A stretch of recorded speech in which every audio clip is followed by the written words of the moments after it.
দুলাভাই, আমি আপনার ছোট বোনের মতো। আমি এখনো অনেক ছোট। আপনি কি করছেন? আপনি এখনই বের হন আমার রুম থেকে, না হলে আমি চিৎকার করব। দুলাভাই তখন রাগের মাথায় বলছে, তোদের দুই বোনকে আমি বসিয়ে বসিয়ে খাওয়াবো আর সেটা উসুল তুলব না, তা কি হয়?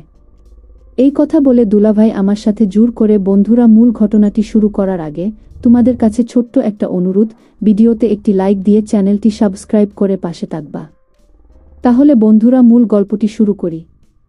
আমি কয়েকদিন ধরে খেয়াল করছি, মাঝরাতে আমার দুলাভাই আমার ঘরে আসেন। আমার বিছানার পাশ থেকে এসে ঘুরে ফিরে চলে যায়। আপুকে এখনো বলিনি বিষয়টা। কি কারণে আসে সেটা না বুঝে তো আর আপুকে বলা যায় না। আজকে রাতে আমি বিষয়টা আরও ভালোভাবে বুঝে দেখব। এই চিন্তা মাথায় নিয়ে রাতে তাড়াতাড়ি খেয়ে ঘুমাতে গেলাম। আপু জিজ্ঞাসা করল, আজ তুই এত আগে ঘুমাতে যাচ্ছিস কেন? আমি উত্তর দিলাম, মাথা ব্যথা করছে আপু। মাথা ব্যথার ওষুধ খেয়ে ঘুমিয়ে পড়ব। উত্তর দেওয়ার সময় আর চোখে খেয়াল করলাম দুলাভাই আমার দিকে তাকিয়ে আছে। আমি বুঝতে না দিয়ে আমার ঘরে চলে গেলাম। বিষয়টা কেমন জানি অস্বস্তিকর। আগে ক্লিয়ার করে বুঝে নেই, তারপর আপুকে বলবো। ঘরের লাইট বন্ধ করে মাথার পাশে টেবিল ল্যাম্প চালিয়ে শুয়ে পড়লাম। ঘুম তো আসবে না, শুধু শুধু চোখ বন্ধ করে থাকা। কিছুক্ষণ পর আসলো ঘরে। এসে আমার মাথার কাছে বসে আপু আমার মাথায় হাত বুলিয়ে দিচ্ছিল। আমার এতটা খুব ভালো লাগছিল। আপু জিজ্ঞাসা করল, মাথা ব্যথা কমেছে? আমি মুচকি হাসতেছিলাম। নাতুনি হাত দেওয়াতে মাথা ব্যথা আরও বেড়েছে। আপু মাথায় টোকা দিয়ে বলল, যা মিথ্যেতে শয়তান। আপার এই ভালোবাসার সময়টাতে চেহারা যেন ঠিক মায়ের মতো হয়ে যায়।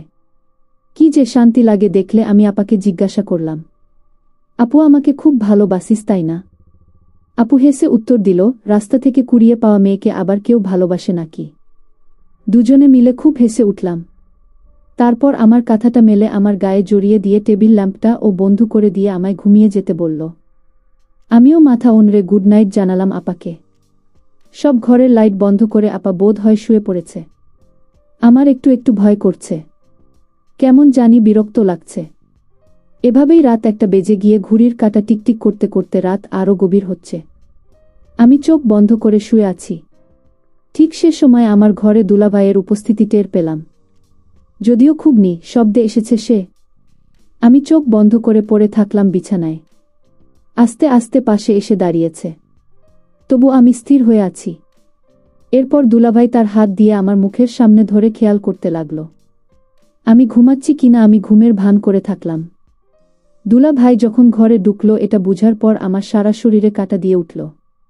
দুলাভাই এমন করছেন আমার সাথে, ভয় আমার গা শিউরে উঠলে আমি সাথে সাথে একটু আনমনা ভাব করে উঠলাম। আর এদিকে দুলাভাই আমার থেকে ছিটকে সরে গিয়ে ঘুমের ঘরে থাকার মতো গলা করে। আমি আস্তে আস্তে বলে উঠলাম, উহু, পানির পিপাসা লেগেছে খুব। এই কথা শোনার সাথে সাথে দুলাভাই জলদি করে বোধহয় চলে গেলেন। আমিও তাড়াহুড়ো করে উঠে গিয়ে ডাইনিং এর লাইট অন করে দিলাম। দেখি দুলাভাই ও দাঁড়িয়ে পানি খাচ্ছে। খুব খুব রাগ হচ্ছিল দুলাভাই এর চেহারা দেখে। কিছু বুঝতে দেওয়া যাবে না। এই কারণে আমি শান্ত মন নিয়ে জিজ্ঞাসা করলাম, দুলাভাই এত রাতে? দুলাভাই উত্তর দিল, তোমার আপা পানি নিয়ে যেতে ভুলে গেছে, তাই তোমার আপার জন্য পানি নিতে আসলাম। মিথ্যুক বলে মনে মনে ধিক্কার দিলাম তাকে। আমার মতো আমি পানি খেয়ে নিজের ঘরে এসে টেবিল ল্যাম্প জ্বালিয়ে দিলাম। খুব খারাপ লাগছে। আমার মনে হচ্ছে যে নিজের ভেতরে মিশে যাচ্ছি লজ্জায়। দুলাভাই সুবিধার মানুষ না। আপুর চেহারা মনে হতেই হাউমাউ করে কেঁদে উঠলাম। কোনোভাবে রাতটা পার করলাম জেগেই। তখনও কেঁদে কখনো ঘরের মধ্যে পায়চারি করে এভাবেই কাটল রাত। সকাল 7টা বাজলে দুলাভাই অফিসে চলে যায়। তারপর আপুকে সব খুলে বলবো, এই অপেক্ষায় ঘর থেকে একবার ও বের হলাম না। 7টা বাজার পর সাথে সাথে বের হয়ে গেলাম ঘর থেকে। আর কোনো রকম ফ্রেশ হয়ে আমি আপার ঘরে গিয়ে বলে দিলাম আপুকে। আপুর ঘরের ওয়াশরুমের দরজা লাগানো দেখে আমি ভাবলাম মনে হয় আপা ওয়াশরুমে এমন সময়। ঘরের বাইরে থেকে উত্তর দিল, আমি রান্না ঘরে, তো এই দিকে আয়। আমি তাড়াতাড়ি করে আপুর কাছে ছুটে গেলাম। আমাকে দেখেই হেসে দিল, আমার কপালে হাত দিয়ে জিজ্ঞাসা করল, রাতে ভালো ঘুম হয়েছে তোর? মাথার ব্যথা কমেছে তো? রাতের কথা মনে পড়তেই যতটা না খারাপ লাগলো, তার থেকেও বেশি খারাপ লাগলো আমার আপু মুখ দেখে কথাটা শোনার পর। কি নিষ্পাপ ভালো লাগছিল আপাকে। আমার আপুর মতো মানুষের কপালে এমন একটা মানুষ পড়েছে ভেবে আমার অনেক খারাপ লেগে উঠল। আমার চোখে পানি চলে এসেছে। আমার দিকে তাকিয়ে আমি মনের অজান্তেই কেঁদে উঠলাম। আপা সাথে সাথে হাতের কাজ ফেলে আমাকে জড়িয়ে ধরে বলল, কি হয়েছে সোহানা? তোর চোখে পানি কেন? আমিও আপার কোণের মধ্যে মাথা রেখে হাউ মাউ করে কেঁদে উঠলাম। সব বলতে ইচ্ছা করছে, কিন্তু কি করে যে আমি বলি ফুপাতে ফুপাতে শুধু বললাম, তোর মুখটা দেখে মায়ের কথা মনে পড়ছে। আপু হেসে উঠল, আমিও তো আরেক তোর মা। আমি আস্তে আস্তে শান্ত হয়ে গেলাম। তারপর নিজেকে একটু শক্ত করে মাথা উঁচু করে আপুকে বললাম, আপু তোর সাথে আমার খুব জরুরি একটা কথা আছে। আপু মুচকি হেসে উঠে বলল, আচ্ছা ঠিক আছে, আগে তোর দুলাভাই অফিসে যাক, তারপর দুজনে জমিয়ে গল্প করব। আমি বুঝলাম দুলাভাই এখনো অফিসে যায়নি।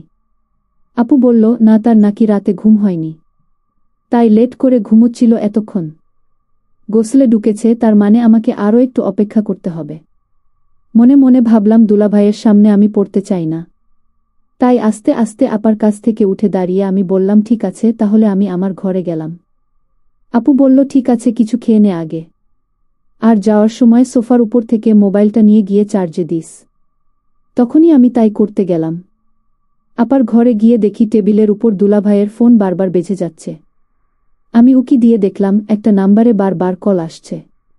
লোকটার উপর আমার খুব সন্দেহ।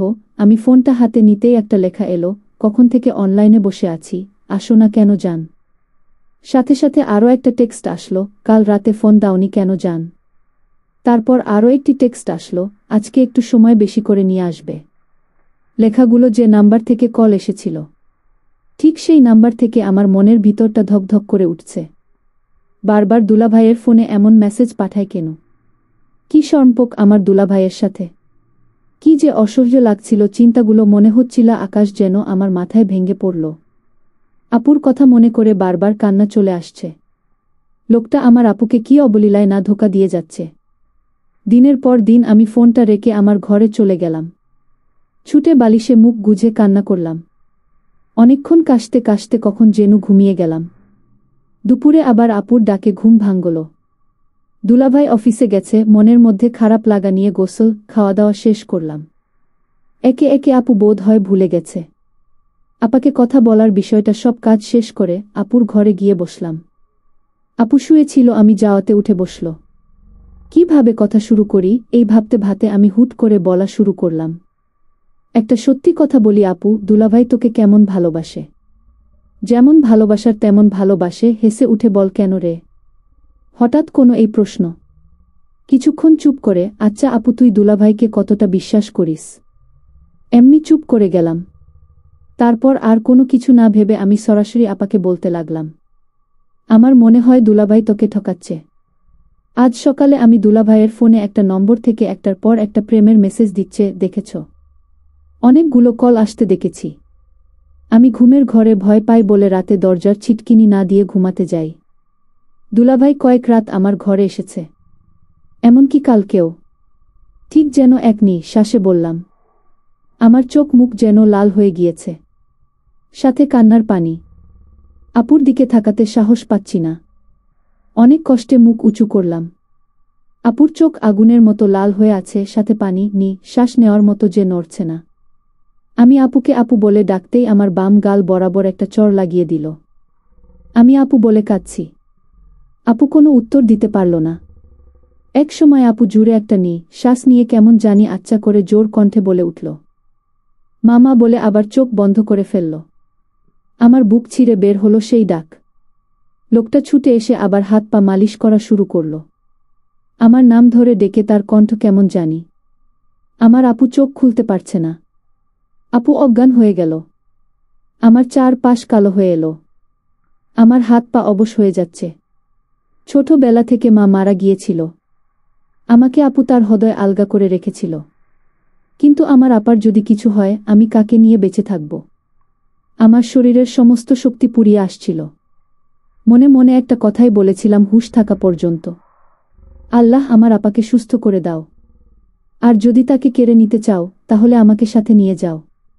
আপার সাথে আস্তে আস্তে চোখ বন্ধ করে আমার পাশেই বসে পড়লাম। আমি আমার হুঁশ ফিরতেই কে জানি আমাকে স্বপ্না স্বপ্না বলে ডাকছে। আমি কোনো রকম চোখ মেলে দেখি আমার মুখের দিকে তাকিয়ে আছে।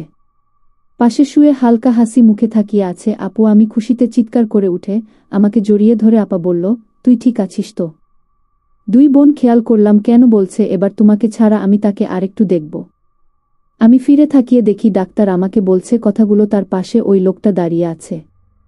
আমি আপার কাছে থেকে একটু সরে বসলাম। ডাক্তার আপার দিকে ঝুঁকে আমাকে দেখতে থাকল। চোখ কিংবা ভালোভাবে দেখে একটু গম্ভীর হয়ে বলল, মানসিক চাপ শরীরের উপর খুব বেশি করে পড়েছে। এই অবস্থায় চললে খুব ক্ষতি হয়ে যাবে। নিজের দিকে খুব বেশি করে খেয়াল করবেন। ঘুমের প্রয়োজন খুব বেশি, যে ওষুধগুলো দিচ্ছি এগুলো নিয়মিত খাবেন আর অবশ্যই 1 সপ্তাহ পরে আমাকে দেখাবেন। আপু মাথা নাড়াল। তারপর ডাক্তার হাসি মুখে আমার দিকে তাকিয়ে বলল, এই যে আমার ছোট বোন আপার দিকে অনেক বেশি খেয়াল রাখতে হবে। কিন্তু আমিও সজোরে মাথা নাড়িয়ে বললাম, খুব খেয়াল রাখব। এখান থেকে আমার আপু শুনে ডাক্তার উঠে দাঁড়াল। প্রেসক্রিপশন লিখে দুলাভাই এর হাত ধরিয়ে দিয়ে ওষুধগুলো নিয়ে বুঝিয়ে দিল আর বলল, সবার মানসিক চাপ থেকে তোমার স্ত্রীকে বাইরে রাখতে হবে। সে মাথা নাড়াল আর ডাক্তারের পিছু পিছু গেল। ওষুধ কিনে আনতে আবার ফোন বেজে উঠল। আব্বা ফোন করছে, আমি ধরলাম। আব্বা ইশারা করল আব্বাকে যেন কিছু না বলি। আমিও মেনে নিলাম। খুব সুন্দর করে আব্বার সাথে কথা বলছিলাম। এক সময় আবার প্রশ্ন করে, কতদিন তোদের দেখি না মা, বাড়ি আসবি কবে? আমি আনমনে বলে ফেললাম, মনে করো কাল ঘুম থেকে উঠেই আমাদের কে দেখবে। চোখের সামনে আব্বা হেসে উঠল। আমি আব্বাকে বললাম, আচ্ছা আব্বা, আমি আপার চোখের সামনে থাকি, আমাদের রাখবে তো? আব্বা আবার হেসে উঠে কেমন জানি মায়া করে বলে উঠল, রাখবো তো, আমার এই ঘরটাই তো তোমাদের। সারা জীবন রেখে দিব আমার 2 নয়নের মণিদের। আব্বার কথা শুনে আমার চোখে পানি চলে এলো। ফোনটা হাসি মুখে রেখে আপুর সাথে শুয়ে থাকলাম আর বললাম, আমি তো খুব খেয়াল রাখবো, আপুর কিছু হতে দিব না। তারপর আপু যখন সুস্থ হয়ে উঠল, তখন আপু আমার সমস্ত কথা শুনে বলল, তোর সাথে তোর দুলাভাই কি করতে চাই সেটা আমি হাতে নাতে ধরতে চাই। আমি আপুকে বললাম, তাহলে আপু তুমি আজ যখন দুলাভাই বাড়িতে আসবে তখন তুমি রাতে ঘুমিও না, ঘুমের ভান ধরে থাকবে, আর আমার ঘরের দরজাটা আমি আজ লক করব না, খোলা থাকবে, আমিও ঘুমের ভান করে থাকব। তারপর দুলাভাই যখন অফিস থেকে বাড়ি ফিরল এবং খাওয়া দাওয়া সেরে দুলাভাই যখন আপার ঘরে শুয়ে পড়ল, আমি আপুকে বললাম, তাহলে আজ আমি ঘুমাতে যাই, তুমি কিন্তু লক্ষ্য করবে দুলাভাই রাতে কি করে। ঠিক আছে সোহানা, তুই জাগিয়ে ঘুমা, আমি আজ তোর দুলাভাইয়ের আসল চরিত্রটা ধরে ফেলব। তারপর রাত যখন গভীর হল, দুলাভাই আস্তে আস্তে বোনের বিছানা থেকে উঠে পড়ল। তারপর ধীরে ধীরে আমার রুমের দরজার কাছে এলো। দরজাটা ধাক্কা দিয়ে খুলে ফেলল। আমি তখনও ঘুমের ভান করে শুয়ে রইলাম। তারপর দুলাভাই আস্তে আস্তে আমার বিছানায় এসে বসল। তারপর আমার কাপড়টা সরিয়ে দিল। আপু দুলাভাইয়ের পিছু পিছু ছিল। দুলাভাই সেটা লক্ষ্য করেনি। তারপর দুলাভাই যখন আমাকে কিছু করার চেষ্টা করছিল, তখন আপু পিছে থেকে ধমক দিয়ে বলল, শয়তান, তোরে আমি কত ভালো ভেবেছিলাম, আর তোর এই আসল চরিত্র। আপু তখন দুলাভাইকে বলল, তোর মনটা এত নিচু কি করে হলো? তুই আমার ছোট বোনের সাথে, আমার তো লজ্জায় মরে যেতে ইচ্ছা করছে। দুলাভাই তখন আপুকে বলল, আমার ভুল হয়ে গেছে, আমাকে ক্ষমা করে দাও। সোহানা তো আমারও বোন, তাই না? আসলে আমি বুঝতে পারিনি, আমাকে শয়তানে ভর করেছে। তারপর আপু দুলাভাইকে ক্ষমা করে দিয়েছিল, কারণ একবার কেউ ভুল করলে তাকে ক্ষমা করে দেওয়াই উচিত। তারপর আমি আমার আপুদের বাড়িতে থেকে চলে যাই এবং আমার আব্বু আমাকে ভালো দেখে আমাকে বিয়ে দিয়ে দেয়। বিয়ের 1 বছর পর আমাকে ডিভোর্স দিয়ে স্বামী আরও একটি বিয়ে করে নেয়। এখন আমি দুলাভাইদের বাসায় থাকি। আগের মতোই সময় কাটছে আমার। বাবা আমাকে আবার বিয়ে দেওয়ার জন্য ছেলে দেখছে। বর্তমানে আমি একটি গার্মেন্টসে চাকরি করি। একটু ভুলের কারণে আজ আমার এই অবস্থা। বন্ধুদের কাছে অনুরোধ, আপনারা যারা দুলাভাইয়ের বাসায় বেড়াতে যান সাবধানে থাকবেন। আজকের মতো গল্পটি এখানেই শেষ করলাম। বাস্তব জীবনের গল্প শুনে কেমন লাগলো বন্ধুরা কমেন্টে জানাবেন। যদি ভালো লাগে তাহলে চ্যানেলটিতে একটা লাইক দিয়ে সাবস্ক্রাইব করে পাশে থাকুন। ধন্যবাদ।